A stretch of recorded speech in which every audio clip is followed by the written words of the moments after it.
ಓಂ ಶ್ರೀ ಗುರುಭ್ಯೋ ನಮಃ. ಓಂ ನಮೋ ಕಾಳಿಕಾಯೇ ನಮಃ. ವೀಕ್ಷಕರಿಗೆಲ್ಲ ಶ್ರೀ ಅಂಬಾ ಭವಾನಿ ಜ್ಯೋತಿಷ್ಯಂ ಚಾನಲ್ಗೆ ಆತ್ಮೀಯವಾದ ಸ್ವಾಗತ. 2026 ಏಪ್ರಿಲ್ ತಿಂಗಳಲ್ಲಿ ಮಕರ ರಾಶಿಯವರ ಫಲಗಳು ಹೇಗಿರಲಿವೆ ಎಂಬುದನ್ನು ಇಂದಿನ ಈ ಸಂಚಿಕೆಯಲ್ಲಿ ತಿಳಿದುಕೊಳ್ಳೋಣ. ಮಕರ ರಾಶಿಯ ಸಂಪೂರ್ಣ ಫಲಗಳನ್ನು ತಿಳಿಯಲು ಈ ವಿಡಿಯೋವನ್ನು ಲೈಕ್ ಮಾಡಿ, ಶೇರ್ ಮಾಡಿ. ಹಾಗೆ ನೀವಿನ್ನೂ ನಮ್ಮ ಚಾನಲ್ ಸಬ್ಸ್ಕ್ರೈಬ್ ಮಾಡಿಕೊಳ್ಳದೇ ಇದ್ದಲ್ಲಿ ಈ ಕೂಡಲೇ ನಮ್ಮ ಚಾನಲ್ ಸಬ್ಸ್ಕ್ರೈಬ್ ಮಾಡಿಕೊಳ್ಳಿ. ಈ ಸಂಚಿಕೆಯಲ್ಲಿ ಮಕರ ರಾಶಿಯವರ ಆರೋಗ್ಯ, ಉದ್ಯೋಗ, ವ್ಯಾಪಾರ, ಆರ್ಥಿಕ ವಿಚಾರ ಮತ್ತು ಕುಟುಂಬ ವಿಚಾರಗಳು ಹೇಗಿವೆ ಎಂಬುದನ್ನು ತಿಳಿದುಕೊಳ್ಳಬಹುದು. ಮಕರ ರಾಶಿಗೆ ಅಧಿಪತಿ ಶನಿ. ಈ ಮಕರ ರಾಶಿಯಲ್ಲಿ ಉತ್ತರಾಷಾಢ ನಕ್ಷತ್ರದ 2, 3, 4ನೇ ಪಾದಗಳು, ಶ್ರವಣ ನಕ್ಷತ್ರದ 1, 2, 3, 4ನೇ ಪಾದಗಳು ಮತ್ತು ಧನಿಷ್ಠ ನಕ್ಷತ್ರದ 1, 2ನೇ ಪಾದಗಳಿರುತ್ತವೆ. ಈಗ ತಿಳಿಸುವಂತಹ ಫಲಗಳು ಈ 9 ನಕ್ಷತ್ರ ಪಾದಗಳಿಗೆ ಅನ್ವಯಿಸುತ್ತವೆ.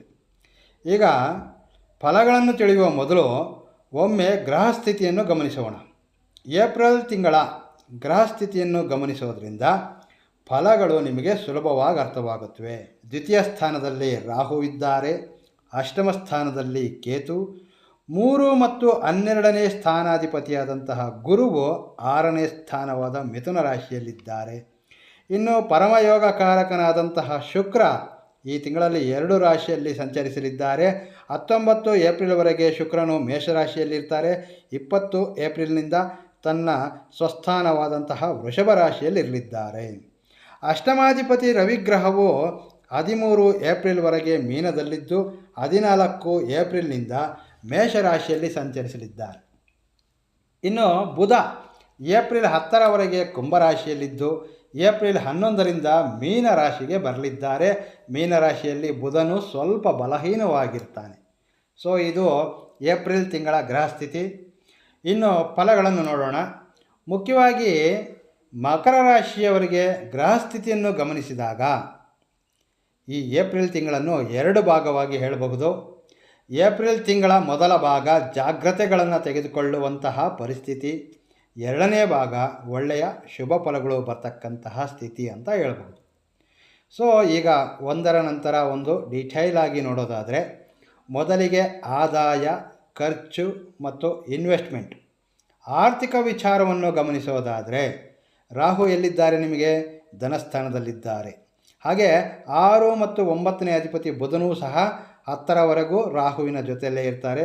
ಸೊ ರಾಹು ದ್ವಿತೀಯ ಸ್ಥಾನದಲ್ಲಿರೋದ್ರಿಂದ ಆಕಸ್ಮಿಕ ಧನ ಕೈಗೆ ಬರ್ತಕ್ಕಂತಹ ಹೆಚ್ಚಿನ ಅವಕಾಶವಿರ್ತದೆ.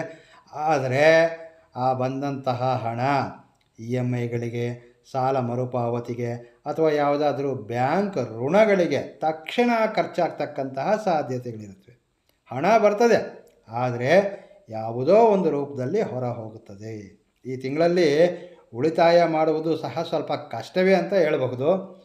ಸೊ ಇರುವಂತಹ ಹಣದಲ್ಲಿ ಖರ್ಚುಗಳು ಮತ್ತು ಉಳಿತಾಯದ ಕಡೆ ಗಮನವಿಡುವುದು ಸೂಕ್ತ.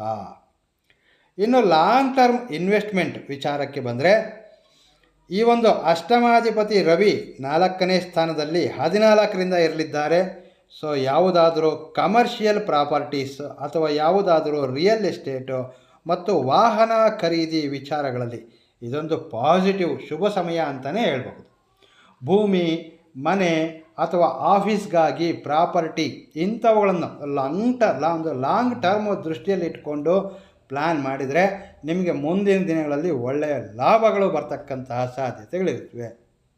ಇನ್ನು ಮಕರ ರಾಶಿಯ ಬಿಸ್ನೆಸ್ ವ್ಯಾಪಾರ ಮಾಡುವವರ ಒಂದು ಫಲಗಳನ್ನು ಗಮನಿಸೋದಾದರೆ, ಸಪ್ತಮಾಧಿಪತಿ ಚಂದ್ರನು ವೇಗವಾಗಿ ಸಂಚರಿಸುವಂತಹ ಗ್ರಹ.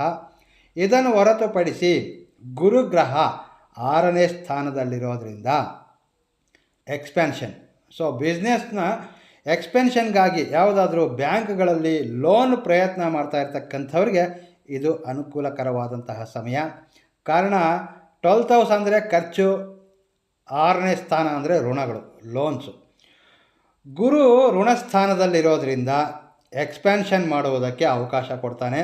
ಆದರೆ ನೀವು ಸರಿಯಾದ ಪ್ಲ್ಯಾನಿಂಗ್ನಿಂದ ಬಿಸ್ನೆಸ್ ಎಕ್ಸ್ಪ್ಯಾಂಡ್ ಮಾಡಲು ಪ್ರಯತ್ನ ಪಟ್ಟರೆ ಲೋನ್ಗಳು ಅಪ್ರೂವಲ್ ಆಗತಕ್ಕಂತಹ ಅವಕಾಶಗಳು ಸಹ ಬಲವಾಗಿವೆ.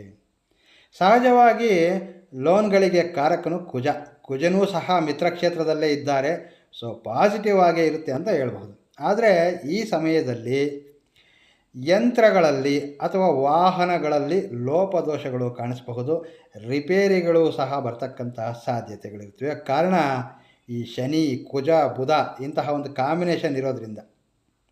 ಇನ್ನು ಏಪ್ರಿಲ್ 14ರ ನಂತರ ಈ ರವಿಗ್ರಹ ಬಲವಾದ 4ನೇ ಸ್ಥಾನ ಮೇಷಕ್ಕೆ ಬರೋದರಿಂದ ಸರ್ಕಾರಿ ಸಂಬಂಧ ಕೆಲಸಗಳಲ್ಲಿ, ಅಂದರೆ ಟೆಂಡರ್ಗಳಲ್ಲಿ, ಬಿಲ್ಸ್ ಕ್ಲಿಯರೆನ್ಸ್ ಆಗೋದರಲ್ಲಿ ಅಥವಾ ಗೌರ್ನಮೆಂಟ್ ಕಾಂಟ್ರಾಕ್ಟ್ಗಳಲ್ಲಿ ಒಳ್ಳೆಯ ಲಾಭಗಳು ಬರ್ತಕ್ಕಂತಹ ಸಾಧ್ಯತೆಗಳಿವೆ. ಈಗ ನಾವು ತಿಳಿದುಕೊಳ್ತಾ ಇರ್ತಕ್ಕಂತಹ ಈ ಫಲಗಳೆಲ್ಲವೂ ಸಹ ಗೋಚಾರ ರೀತಿಯ ಫಲಗಳು. ದಯವಿಟ್ಟು ತಾವು ಒಮ್ಮೆ ನಿಮ್ಮ ವೈಯಕ್ತಿಕ ಜಾತಕವನ್ನು ಸಹ ಪರಿಶೀಲಿಸಿಕೊಳ್ಬೇಕು. ಏಕೆಂದರೆ ನಿಮ್ಮ ಜನ್ಮ ದಿನಾಂಕ ಮತ್ತು ಜನ್ಮ ಸಮಯ ಇವುಗಳ ಆಧಾರದಿಂದಲೇ ನಿಮ್ಮ ಲಗ್ನ, ದಶ, ಅಂತರ್ದಶಗಳಿಂದ ನಿಮ್ಮ ಸಂಪೂರ್ಣ ಜಾತಕಗಳನ್ನು ತಿಳಿದುಕೊಳ್ಬಹುದು. ನಂತರ ಈ ಗೋಚಾರ ಫಲಗಳು ನೋಡಿದರೆ ನಿಮಗೆ ಕ್ಲಿಯರಾಗಿ ಅರ್ಥವಾಗುತ್ತೆ. ಇನ್ನು ಬುಧ ಗ್ರಹ 6 ಮತ್ತು 9ನೇ ಸ್ಥಾನಾಧಿಪತಿಯಾಗಿ ನೀಚ ಸ್ಥಾನವಾದ ಮೀನರಾಶಿಯಲ್ಲಿರೋದ್ರಿಂದ ಬುಧನು ಕಮ್ಯುನಿಕೇಷನ್ಗೆ ಕಾರಕನು.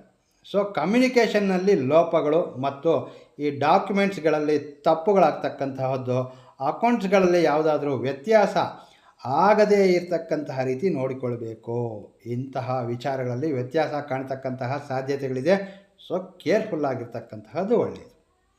ಇನ್ನು ಮಕರ ರಾಶಿಯವರ ಆರೋಗ್ಯ ವಿಚಾರವೆಂದರೆ ಶರೀರ ಸಂಬಂಧ ಒಂದು ಬಾಡಿ ಹೀಟ್ ಆಗ್ತಕ್ಕಂತಹ ಸಾಧ್ಯತೆಗಳು. ಕುಜ ಏಪ್ರಿಲ್ 2ರಿಂದಲೇ 3ನೇ ಸ್ಥಾನವಾದಂತಹ ಮೀನರಾಶಿಯಲ್ಲಿರೋದ್ರಿಂದ ಕುತ್ತಿಗೆಗೆ ಸಂಬಂಧಿಸಿದ ಅಥವಾ ಭುಜಗಳು, ಕೈಗಳು ನೋಯುವುದು, ಇವುಗಳ ಸಂಬಂಧ ನೋವುಗಳು ಸಹ ಕಾಣಿಸುತ್ತವೆ. ಈ ಒಂದು ಗುರುಗ್ರಹ ಜುಪಿಟರ್ 6ನೇ ಸ್ಥಾನದಲ್ಲಿರೋದ್ರಿಂದ, ಸ್ವಲ್ಪ ರೋಗ ಸ್ಥಾನದಲ್ಲಿರೋದ್ರಿಂದ ಲಿವರ್ ಅಥವಾ ಜೀರ್ಣಕ್ರಿಯೆ, ಗ್ಯಾಸ್, ಆ್ಯಸಿಡಿಟಿಯಂತಹ ಸಮಸ್ಯೆಗಳ ಮೇಲೆ ಸ್ವಲ್ಪ ಗಮನವಿಡಬೇಕು.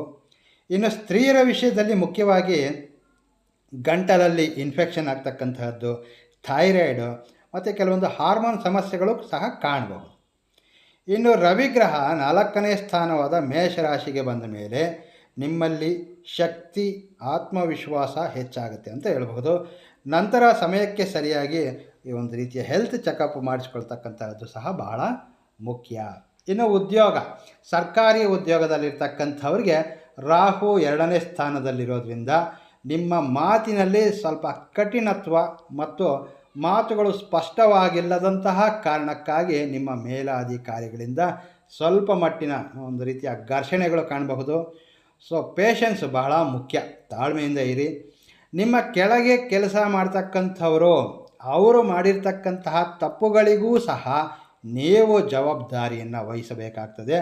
ಸೊ ನಿಮ್ಮ ಕೈ ಕೆಳಗೆ ಕೆಲಸ ಮಾಡ್ತಕ್ಕಂಥವರ ಮತ್ತು ನಿಮ್ಮ ಒಂದು ಟೀಮ್ನ ಬಗ್ಗೆ ಗಮನವಿಟ್ಟು ಆಗಾಗ ಒಂದು ಮಾನಿಟರ್ ಮಾಡ್ತಾ ಇರಬೇಕು ಅದನ್ನು. ಇನ್ನು ಏಪ್ರಿಲ್ 15ರವರೆಗೆ ನಿಮ್ಮ ಉದ್ಯೋಗ ಸ್ಥಳದಲ್ಲಿ ಸ್ವಲ್ಪ ಒತ್ತಡಗಳಿರುತ್ತವೆ.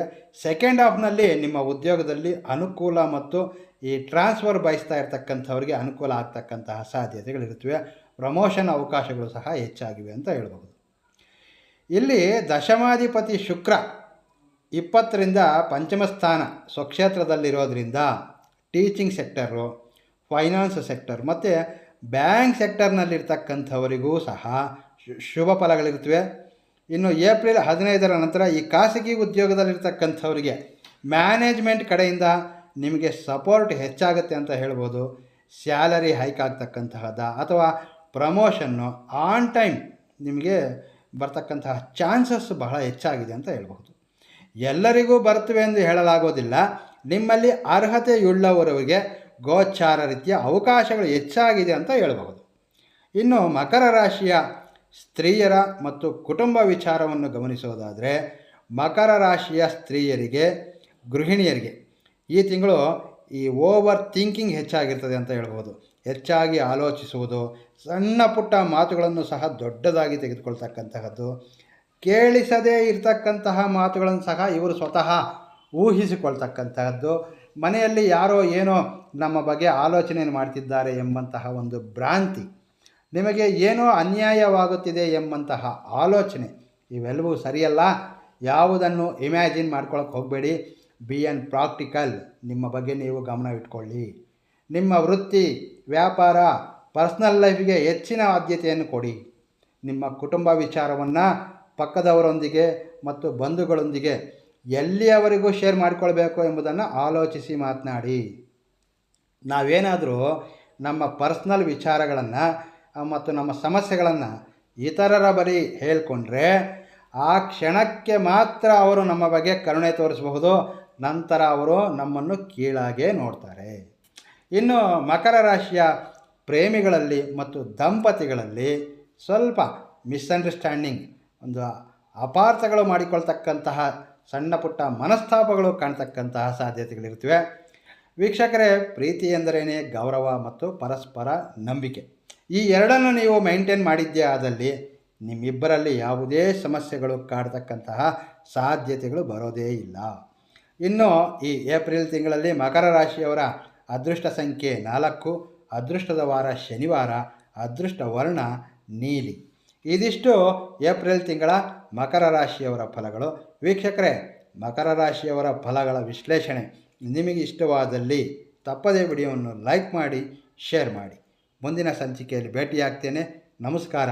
ಸರ್ವೇ ಜನೋ ಸುಖಿನೋ ಭವಂತು.